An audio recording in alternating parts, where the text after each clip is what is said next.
Hello everyone, welcome you all this channel. So already noun के हम part 1 में अपना यहाँ तक देख चुके हैं कि कुछ वर्ड्स होते हैं जो आपके कैटल, पुलिस, पीपल, ये दिखते सिंगुलर हैं बट एक्चुअल में प्लूरल होते हैं और इनके साथ प्लूरल वर्ब आती है। जिसने पार्ट 1 नहीं देखा एक बार जाके आप चेकआउट करो क्योंकि उसी का कॉन्टिन्यूएशन है, ठीक है। सो इसमें देखो मैंने स्पेसिफिकली मैंशन किया that this is one of the most repeated errors. देखो वन ऑफ द पता लग गया आपको, जो मैंने पार्ट 1 में आपको रूल भी बताया था कि वन ऑफ द के बाद आता है आपका प्लूरल नाउन, तो एरर्स आएगा ना कि एरर आएगा, ठीक है, ऐसा आएगा। So this is the one of the most repeated errors in serious exam कि केटल के साथ बच्चा सोचता है क्योंकि ये तो एक है तो इसके साथ एस लगा देना, इसके पीछे एस लगा हुआ है क्योंकि हम बच्चे को यही तो सिखाते हैं कि अगर पेंसिल लिखा है तो उसके पीछे आप एस लगा दो तो आपको वो पेंसिल्स हो जाएगा या पेन्स हो जाएगा। सो केटल के पीछे तो एस भी नहीं है तो सोचेगा बच्चा केटल के सिंगुलर है तो वो इज लगाएगा, गलत। केटल एक कलेक्टिव नाउन की तरह यूज किया जाएगा, जो मैं ऑलरेडी समझा चुकी हूँ आपको। कलेक्टिव मतलब है अगर ये सारा है तो ये एक, ये सारा है ये एक हो जाएगा। सो इनको कलेक्शन में हम बोल देंगे, ठीक है। तो उसके साथ क्योंकि इसको कलेक्शन में केटल को यूज किया जाता है मतलब इसका ऑटोमेटिकली मतलब ही है अपने आप में प्लूरल बहुत सारी केटल, ठीक है, केटल्स कुछ नहीं होता है। सो इसलिए इसके साथ आती है verb plural that is are. तो जहां आप गलती कर सकते हो वो मैंने अलग से पिन पॉइंट करके भी मेंशन किया है, ठीक है। चलो ओके, आगे चलते हैं रूल नंबर 3 कंपाउंड नाउन पे। हम अपने कंपाउंड नाउन जैसे कि मैंने बताया है आपको दो वर्ड्स को मिलके बनाते हैं, जैसे नाउन 1 प्लस नाउन 2 को मिलके आपका एक बड़ा नाउन बन गया नाउन 3 और उसको बोल देंगे हम कंपाउंड नाउन, ठीक है। इसमें आपकी 3 चीजें बताती हूँ मैं, एक प्लूरलाइजेशन, एक पोसेशन और एक कहाँ आप गलती करते हो, ठीक है। प्लूरलाइजेशन होता है किसी रूट वर्ड में एस को ऐड करके आपने उसका प्लूरल बना दिया, ठीक है। अब कैसे बनेगा मैम, जैसे फॉर एग्जाम्पल है सिस्टर इन लॉ लिखा है, ठीक है। सो आप किस में एस लगाओगे अगर आपको प्लूरल बनाना है उसका, ठीक है, प्लूरल मतलब आपको मोर देन वन दिखाना है तो सिस्टर्स इन लॉ, हमेशा ऐसे याद रखना, ये ट्रिक होती है लर्न करने की, जो स्पेलिंग बड़ी है उसमें एस लगा दो। तो सिस्टर इन लॉ में से बड़ा कौन है, सिस्टर बड़ा है ना, तो सिस्टर में आपने एस लगा दिया, it will become sisters in law. Commander in chief में बड़ा कौन है, कमांडर की स्पेलिंग बड़ी है, चीफ की स्पेलिंग बड़ी है, कमांडर की बड़ी है, सो आपने कमांडर में एस लगा दिया, सो प्लूरल बनाने के लिए हो गया कमांडर्स इन चीफ, ठीक है। ओके, पोसेशन अगर आपको दिखाना है, और पोसेशन मतलब ये मेरा है और वो दो तरीके से होती है, एक लिविंग चीज की एक नॉन लिविंग चीज की, ठीक है।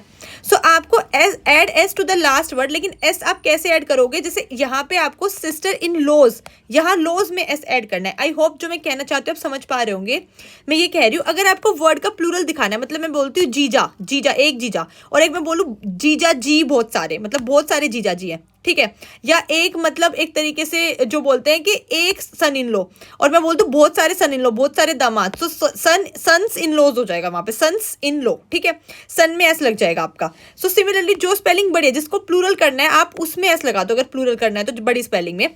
अगर पोसेशन दिखाना है जैसे कि my husband, my father, my mother, वो वाला माई वाला सीन दिखाना है आपको, सो जो आपका लास्ट वर्ड है उसमें एस लगाओ, जैसे सिस्टर इन लॉज हो जाएगा, ठीक है।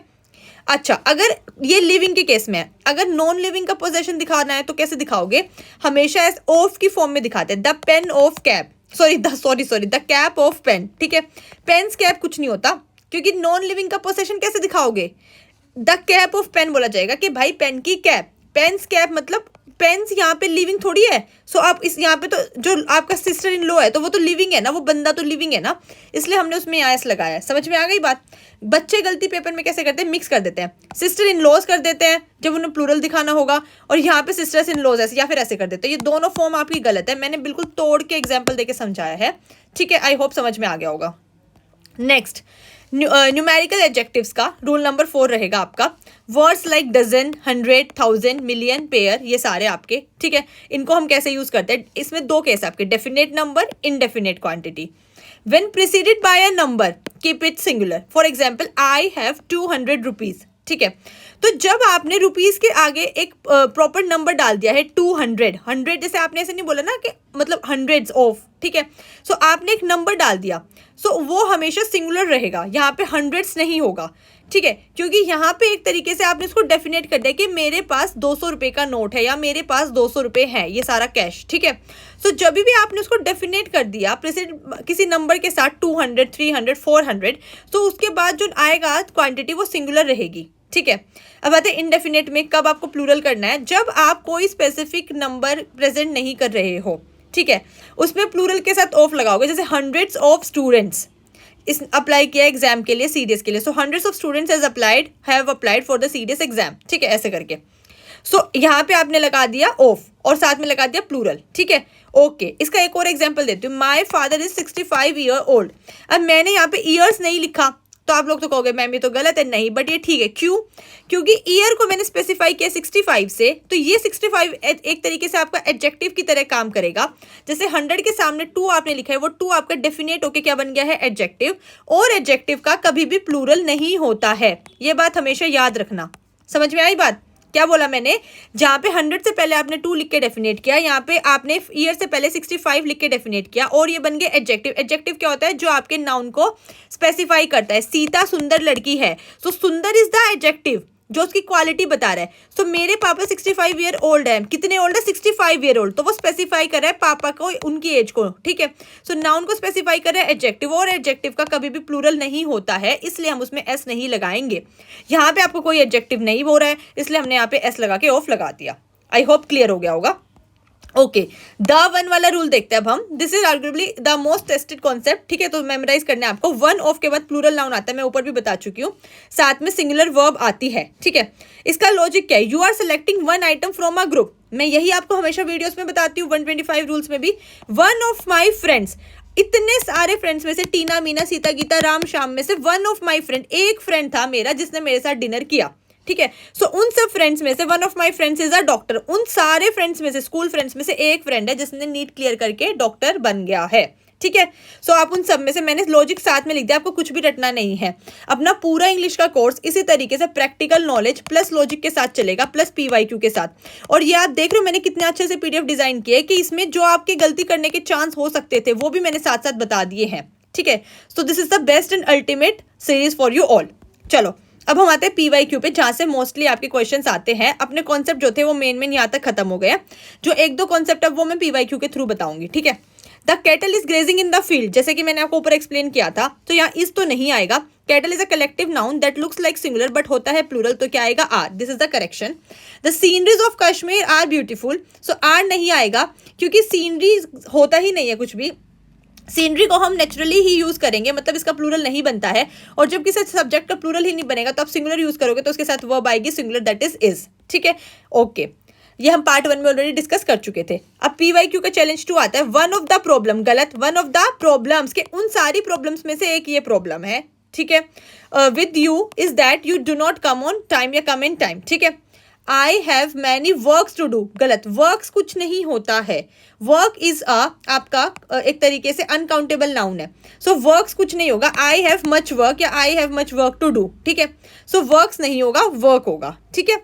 ओके, अब की टेक अवेज क्या है आपके, जो आपको बिल्कुल अच्छे से अभी लर्न रखने हैं, ठीक है। देखो, जो आपके अनकाउंटेबल नाउन्स थे, मैंने जो मेन आपको बताए भी थे, वो क्या कहते हैं? Furniture, advice, information, scenery. इन सब का प्लूरल नहीं होता है। बाकी लिस्ट ऑलरेडी ये रही आपके ऊपर, एक बार दोबारा बता देती हूँ। देखो ये वाली आपकी, इन सब का कभी भी आपका प्लूरल नहीं होगा। Scenery, furniture, advice, information, luggage, baggage, gram, issue, abuse, ethics, innings, इनको एज इट इज यूज किया जाएगा। एथलेटिक्स, गैलोज, ये सब हम अपना पार्ट 1 में physics classic, athletics, repair, portray, machinery, information, ये सब देख चुके हैं, ठीक है। ओके, नेक्स्ट चलते हैं हम अपना लुक अलाइक, जो सेम आपके दिखते हैं, जैसे न्यूज, मैथ्स, ये आपके एस लगा हुआ है तो आपको लगेगा ये तो प्लूरल है, but no, they are actually singular. So इनको हम सिंगुलर की तरह यूज करेंगे। कैटल और पुलिस, क्योंकि ये कलेक्टिव नाउन में आपको लगेगा कि ये तो एक है तो ये सिंगुलर होंगे, बट नहीं, एक्चुअल में कलेक्टिव नाउन में यूज होता है तो इनके साथ प्लूरल नाउन आएगा, प्लूरल वर्ब आएगी, ठीक है। Okay, the formula is one of the, जो हमने याद किया था, वन ऑफ द के बाद प्लूरल नाउन आता है और सिंगुलर वर्ब आएगी, क्योंकि आपने उन प्लूरल नाउन में से उस एक को सेलेक्ट किया है और उस एक की वजह से आपने सिंगुलर वर्ब लगाई है। One of the boys is good, ठीक है। ओके, तो आज का मिसलेनियस पोर्शन क्या रहेगा, जहां से आप लोग बोलते हो मैम समझ नहीं आए क्वेश्चन कहाँ से आगे, स्पोर्टिंग एरर्स नहीं बन रहे, PQRS लिंक नहीं कर पा रहे, फिलअप्स नहीं बन रहे। सो ये वो मिसलेनियस पोर्शन है जो मैं आपको एडिशनली साथ साथ बताती जा रही हूँ, जहां से आपके क्वेश्चन आते हैं, ठीक है। अगर नाउन आपका सिंगुलर है तो प्रोनाउन भी आपका सेंटेंस में सिंगुलर यूज होगा। जब हम प्रोनाउन चैप्टर करेंगे अच्छे से, उसमें हम यही सेम चीज इसी तरीके से देखेंगे, ठीक है। मैं एग्जांपल दूंगी उसी में आपको। अभी के लिए आप जान लो, अगर सेंटेंस में नाउन आपने सिंगुलर यूज किया है, राम यूज किया है, तो उसके लिए आप ही यूज करोगे। इसके लिए मैंने छोटा सा एग्जाम्पल लिखा भी है। अगर अ प्लेयर है तो उसके लिए ही या शी आएगा। अगर दे प्लेयर्स लिख रहे हो, ठीक है, या प्लेयर्स लिख रहे हो तो उनके लिए दे आएगा। ये दे मैंने यहाँ लिख दिया, ठीक है।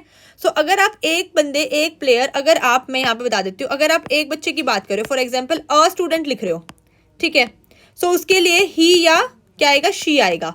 अगर आप लिख देते हो स्टूडेंट्स, सो उसके लिए क्या आएगा, दे आएगा। समझ में आ गई बात। तो यही सेम चीज कि भाई सिंगुलर नाउन के साथ सिंगुलर प्रोनाउन, प्लूरल नाउन के साथ प्लूरल प्रोनाउन आएगा। ठीक है, ओके। अब सबसे इंपॉर्टेंट, बच्चे कंफ्यूज रहते हैं, अ number of, the number of. ठीक है, अ नंबर ऑफ के साथ प्लूरल नाउन आएगा और प्लूरल ही वर्ब आएगी आपकी। ठीक है, और द नंबर ऑफ के साथ प्लूरल नाउन आएगा और सिंगुलर वर्ब आएगी आपकी। ठीक है, इसके मैं आपको 2 एग्जाम्पल देती हूँ प्यारे प्यारे। ठीक है, okay, let me change the colour of the pen. ठीक है, चलो, जैसे मैंने लिख दिया इसमें, a number of students are going to picnic. ठीक है, और मैंने यहाँ पे लिख दिया the number of students is working, एक second, is working hard to score good marks in exam. ठीक है, अब ध्यान से समझना जो मैं समझाना चाह रही हूँ। अ नंबर ऑफ स्टूडेंट्स, ठीक है, मैंने बोला था ए और एन के बाद आपका सिंगुलर काउंटेबल नाउन आता है, लेकिन उसमें मैंने ऑफ तो नहीं बताया था बीच में, तो कंफ्यूज नहीं होना रूल से। अगर ए और एन आप डायरेक्ट यूज करते हो तो उसके बाद आएगा सिंगुलर काउंटेबल नाउन, लेकिन यहाँ पे आपने ऑफ ऐड कर दिया है, तो अ नंबर ऑफ के बाद आ गया आपका स्टूडेंट्स। क्या आ गया, स्टूडेंट्स, मतलब प्लूरल नाउन। अब नाउन प्लूरल है तो वर्ब भी प्लूरल आएगी, तो इसलिए आपका आ गया are. So a number of students are going to picnic tomorrow, या जो भी है। ठीक है, अब आते हैं द नंबर ऑफ। द, क्योंकि हम यूज करते हैं किसी एक स्पेसिफिक चीज के लिए, जो कोई एक स्पेसिफिक चीज है, द सन, द मून। तो आप सोचोगे ना मैम हम याद कैसे रखें, द वाले में सिंगुलर वर्ब करने, क्योंकि नाउन तो देखो दोनों में ही प्लूरल है। तो द ऐसे याद रखो, द आपका आता है एक सिंगुलर, सॉरी, एक स्पेसिफिक चीज के लिए, कोई बड़ी चीज है, कोई स्पेसिफिक चीज है, the sun, the Jupiter, the moon, the earth. ठीक है, इस तरीके से, the Ganga, the holy river, है ना। So the number of students, उन सारे स्टूडेंट्स में से जो स्पेसिफिक स्टूडेंट है, is working hard to score good marks in exam. ठीक है, सो ये a number of, the number of वाला रूल हो गया है आपका। ठीक है, यहाँ पे ये सोर्सेज है। तो ये पीडीएफ आपको मिलेगी, जिन जिन बच्चों ने पेड कोर्स लिया है उनका मैं अलग से ग्रुप बनाऊंगी।